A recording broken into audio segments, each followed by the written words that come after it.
All right, been a few days. Let's see where I left off. Pulled the spark plugs out just to make it easier to turn the motor over by hand as needed to get everything to line up.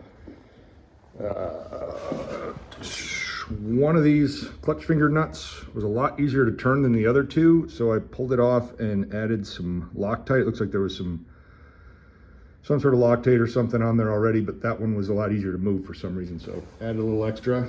I've got some replacement seals to go in for this guy and those two little holes where the hydraulic lines went out. So I'm going to pop those in, and otherwise we're ready to start pushing this thing back together. Got the little check valve put back in this hydraulic line. There was a little spring that had fallen out into my drip pan, so glad I checked that and found that. So spring, ball, and then this little collar. And got my jack stand removed.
All right, so this has been like an hour of dorking around.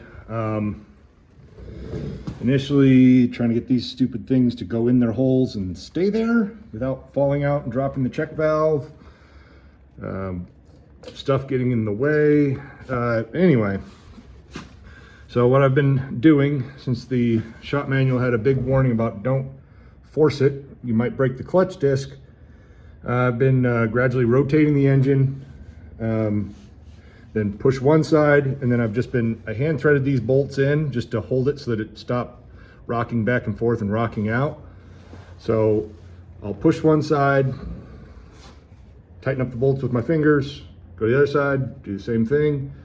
And if it doesn't want to move, I'll come back and rotate the crank. A little bit of a challenge because you can't just put a wrench on the end of it because it goes forward into this hydraulic pump area.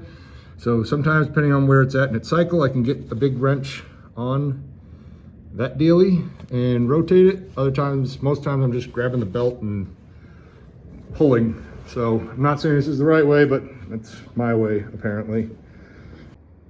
Back together at last.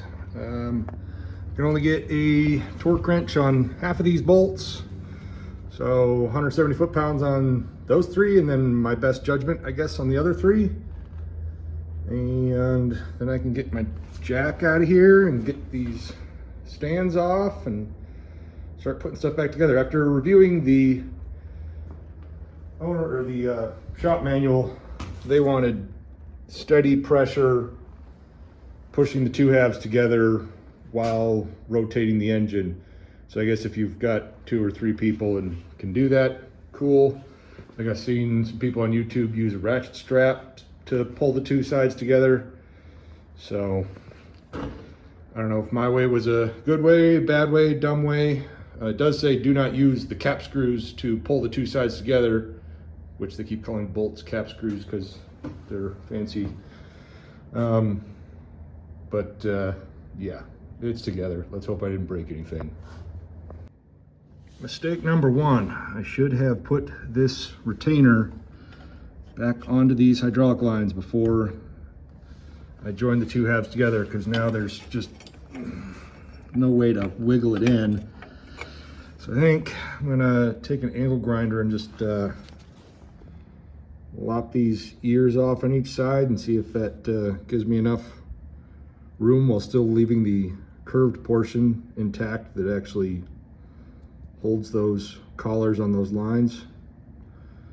Fun.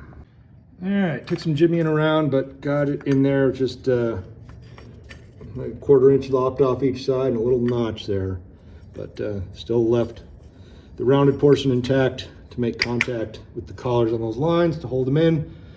So if I remember, I'll squirt some paint on that so it doesn't rust, but fixed. All right, hydraulic lines back in, bolts cinched up, floorboard reinstalled. All pretty straightforward, just took a little coaxing to bend the sheet metal back to the way it wanted to be, but now I'm gonna put my new spark plugs in. Spark plugs in, hydraulic drain plug in, and it took 20 minutes to figure out what I did with them, but found the two little bolts to hook the cowl back to the flywheel housing, so those are in. I'm gonna move some of this junk out of my way and put the battery in. Battery in, but cable's not connected yet. Next step is this throttle rod that I didn't remove initially, but then it was getting in the way when I was trying to put the two halves back together. Next up, water temperature sending unit back into the manifold. Next up is wiring harness. So I'll be going back and looking through the pictures I took and figuring out what the heck went where. Wires all back where they came from. Next up is tachometer into that little hole there. Manual said to coat the gasket with lubriplate, which I don't have. Grok said white lithium could be an acceptable substitute. I guess worst case, it might leak a little bit of oil there, but anyway, try and feed this thinger back into there without getting it all dirty. That took a lot of finessing and wiggling, and yeah, but it's in. I think next I'm going to go around to the other side and figure out how the choke cable came off. And I got a new hose for this hydraulic breather or whatever the heck it is. So we'll get that hooked up. All right, looking up from underneath the carburetor, we got this doodad where the sheath of the choke cable is held in, and then that guy's got a little screw on it that held the cable. I remember it being a pain in the butt to take out, so I'm sure it'll be just as fun putting back in. All right, choke cable was just as much of a pain in the butt as I expected, but it's on there and hopefully in a fairly neutral position so I'm not choking the engine when I don't want to. I got my new hose hooked up there. Got it zip tied to the upper rad hose because it kept trying to fall down into the fan. So maybe there's a reason why that old hose was a somewhat rigid line. That was intentional, but that should work. I think I'm gonna hook up my steering linkage, and then I need to change my hydraulic filter and put fluid back in it and connect batteries, and I think it's ready to fire. Okay, steering link installed, clutch pedal free play adjusted to within spec. We've got a new hydraulic filter installed, a giant puddle of hydraulic fluid on my garage floor, added 6 or 7 gallons of hydraulic oil to it. Should put us towards the top end on the dipstick. I'm assuming that it's going to bleed off a bunch and we'll have to top that off here in a minute, but I think we're ready to start.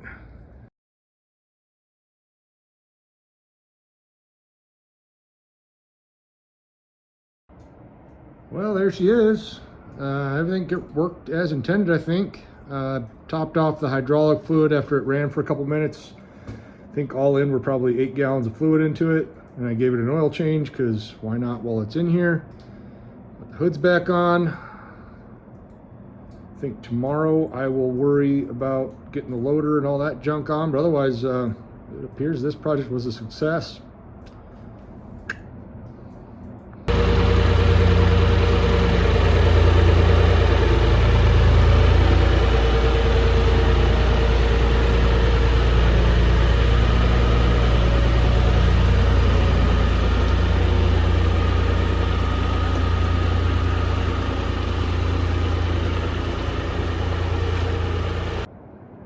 All right, all back together, all working. Got the loader on, got the roof on. Took a solid 2 hours just to clean up all my tools, I think. Probably longer. But all working. All told, used 10 gallons of hydraulic oil because I replaced all the ancient hydraulic hoses on the loader. And I still need to get a little bit more, but that was all I had on hand. So there it is. It worked.